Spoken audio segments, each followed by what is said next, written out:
In today's lecture, we will see what is the importance of engineering ethics. So, we will discuss it with an example. Let us start with an example. So, here is an example of Ford Pinto car. So, on August 10 in 1978, a Ford Pinto was hit from behind on a highway in Indiana. Indiana is a state in US. So, the impact of the collision caused the Pinto's fuel tank to rupture and burst into flames, leading to the deaths of three teenage girls riding in the car. This was not the first time that a Pinto had caught on fire as a result of a rear-end collision. In the 7 years following the introduction of the Pinto, there had some 50 lawsuits related to the rear-end collisions. However, this time Ford was charged in a criminal court for the deaths of passengers. So यहाँ पे Ford Pinto car का example है 1978 में जब Ford Pinto car काफ़ी popular थी United states में, वहाँ की एक स्टेट में इंडियाना के हाईवेज पे एक एक्सीडेंट हुआ जिसकी वजह से पिंटो का जो फ्यूल टैंक था, जो उस कार का फ्यूल टैंक था, वो बर्स्ट हुआ और वहाँ पर आग लग गई, जिसकी वजह से उसके कार में जो तीन गर्ल्स बैठी हुई थी उनकी ऑन द स्पॉट डेथ हो गई। पर ये ऐसा पहला इंसिडेंस नहीं था जो उस फोर्ड पिंटो कार का एक्सीडेंट की वजह से या रियर एंड कोलिजन की वजह से जो फायर ब्रेकआउट हुई थी, ये पहला इंसिडेंस नहीं था। ऐसे करीबन 50 और केसेस ऑलरेडी पहले हो चुके थे। तो ये 7 साल की जर्नी, ये फोर्ड पिंटो कार जो 7 साल में उसका मैन्युफैक्चरिंग हुआ था, जो मार्केट में आई थी, उसके बाद की ये इतनी कंप्लेंट्स आ चुकी थी।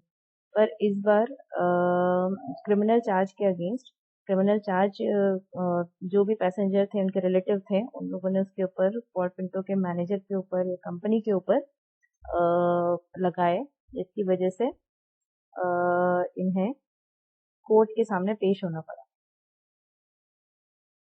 So the case against Ford hinged on the charges that it was known that the gas tank design was flawed and was not in the line and accepted engineering standards, even though it did meet applicable federal safety standards at that time. During the trial, it was determined that the Ford engineers were aware of the dangers of the design, but management, concerned with getting the Pinto to market rapidly at a price competitive with subcompact cars already introduced or planned by other manufacturers, had constrained the engineers to use this design.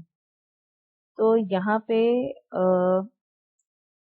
Engineers को पता था कि जो भी gas tank design उस Pinto car की हुई है, वो हालांकि इंजीनियरिंग स्टैंडर्ड्स के हिसाब से एक्सेप्टेड थी, पर जो एप्लीकेबल फेडरल सेफ्टी स्टैंडर्ड्स थे उसको मीट नहीं करती थी। ये डिज़ाइन इंजीनियर्स, उस कार के डिज़ाइन इंजीनियर्स जानते थे।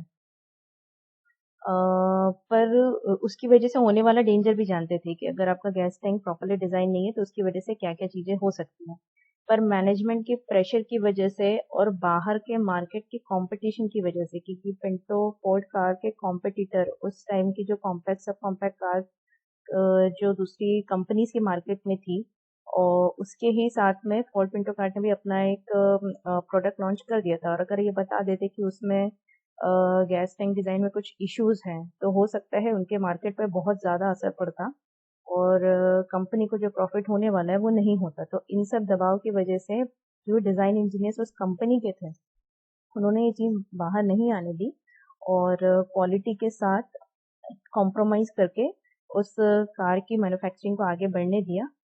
तो ये यहाँ पे इंजीनियर्स की बहुत बड़ी गलती थी। ये यहाँ पे कार का एग्जाम्पल है, आप किसी भी इंडस्ट्री में किसी भी इंजीनियर्स का एग्जाम्पल ले सकते हैं, कंस्ट्रक्शन इंडस्ट्री में एग्जाम्पल ले सकते हैं, मटेरियल में सब स्टैंडर्ड क्वालिटी का मटेरियल यूज़ किया जा सकता है कंस्ट्रक्शन इंडस्ट्री में, ये एग्जाम्पल आप ले सकते हैं। किसी और इंडस्ट्री में हो तो वहाँ का एग्जाम्पल ले सकते हैं।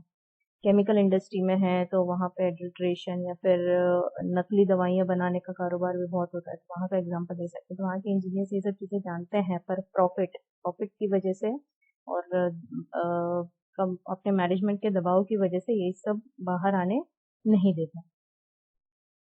So the dilemma faced by the design engineers who worked on the Pinto was to balance the safety of the people who would be riding in the car against the need to produce the Pinto at a price that would be competitive in the market. They had to attempt to balance their duty to the public against their duty to their employer. Ultimately, attempt by Ford to save a few dollars in manufacturing cost led to the expenditure of millions of dollars in defending lawsuits and payments of victims. Of course, there were also uncountable costs in the lost sales due to the bad publicity and a public perception that Ford did not engineer its products to be safe. तो यहाँ पे dilemma design engineer के जैसे भी हमने discuss किया ये था कि या तो वो लोगों की सेफ्टी के बारे में सोचें पहला, या फिर कंपनी के भले के बारे में सोचें कि जो प्रॉपर डिजाइन जो एक्चुअल सही डिजाइन है उसको करने के लिए जो एडिशनल कॉस्ट लगती वो उन्होंने बचाई, जिसकी वजह से ओवरऑल कॉस्ट उस कार की कम हुई, पर उसकी वजह से जो नुकसान हुआ वो उसकी भरपाई करना लगभग कंपनी के लिए मुश्किल था, क्योंकि उसके अगेंस्ट जो केसेस हुए, जो लॉसूट लोगों ने उसके ऊपर कंपनी के ऊपर डाला, उसकी वजह से जो हर्जाना उन्हें देना पड़ा कंपनी को, उन लोगों को जिनके फैमिली के साथ कैलेमिटीज हुई, वो एक अलग एक्सपेंडिचर है। इससे बेटर रहता कि अगर वो पहले ही परफेक्ट डिजाइन करके, भले ही उसमें कुछ एडिशनल कॉस्ट है लेकिन कार की डिजाइन परफेक्ट रहती, उसमें कुछ फ्लॉज नहीं रहते, तो ये नुकसान से बच जाते हैं। तो ये एक डिजाइन इंजीनियर के डायलेमा की वजह से भी ये चीज हुई है। तो ये इंजीनियर को समझना बहुत जरूरी है कि क्या सही है, क्या गलत है, और क्या चीज करना एथिकली रॉन्ग है और एथिकली राइट है। सो लर्निंग क्या रही इस एक्सपीरियंस के साथ? The Pinto case is just one example of the ethical problems faced by engineers in the course of their professional practice. तो ये जस्ट एक पहला एग्जांपल था। अब प्रोफेशनल वर्ल्ड में लगभग हर क्षेत्र में इस तरीके की डायलेमा फेस करने पड़ते हैं इंजीनियर्स को, चाहे किसी भी क्षेत्र में हो आप।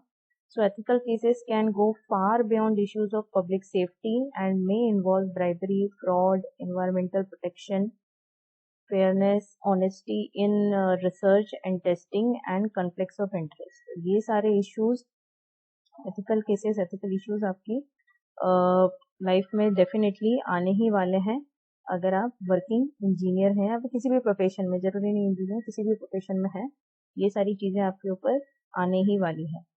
So the purpose to study engineering ethics in undergraduate courses is to help future engineers to be prepared for confronting and resolving ethical dilemmas such as the design of an unsafe product like Pinto that they might encounter during their professional careers. तो basically engineering ethics पढ़ाने के का main purpose यही है कि आपको mentally ये prepare करवाया जाए या फिर मेंटली रूप से आपको स्ट्रॉन्ग बनाया जाए कि एथिकल डायलेमास आपके जीवन में आने ही वाले हैं और आपको किस तरीके से उसे टैकल करना है। So what will be your stand for these type of cases.